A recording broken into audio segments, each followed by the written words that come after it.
హవ్వ ఒక్కరే ఉండగా కయ్యేనికి భార్య ఎలా వచ్చింది? ఈ క్వశ్చన్ బైబిల్లో తప్పు వెతికే నాన్ క్రిస్టియన్స్ కే కాదు, క్రిస్టియన్స్ కూడా ఉంటది. బైబిల్లో 66 పుస్తకాలు, జరుగుతున్నప్పుడు జరగబోయేవి రాసిన పుస్తకాలు ఉన్నాయి. కానీ మోషే గారి ద్వారా జరిగిపోయింది రాసింది ఆదికాండం. బైబిల్లో కొన్ని బుక్స్ 5th సెంచరీ క్రిస్టియన్ ఎరా తర్వాత తీయడం జరిగింది. ఇప్పటికీ క్యాథలిక్, ఇథియోపియా బైబిల్స్ లో రిమూవ్డ్ బుక్స్ వాడకం కనిపిస్తుంది. వాటిల్లో ఒకటి బుక్ ఆఫ్ జూబ్లీస్. అందులో ఉన్నదేంటంటే ఇద్దరు ట్విన్ సిస్టర్స్ ఉన్నట్టు. వాళ్ళే అవన్ అండ్ అజూరా. ఏబేలు చనిపోయాక సేతు పుడతారు.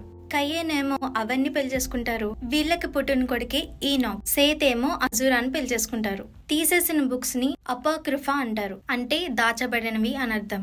వీటిల్ని పరిశీలిస్తే మొత్తం ఆదామవ్వకి 50 మంది కొడుకులు కూతుర్లు ఉన్నట్టు కనిపిస్తుంది. మరి ఇప్పుడున్న బైబిల్లో సిస్టర్స్ ఉన్నారని వచనమే లేదా అంటే ఆదికాండం 5:4లో కొడుకులు కూతుర్లు ఉన్నట్టు కనిపిస్తుంది.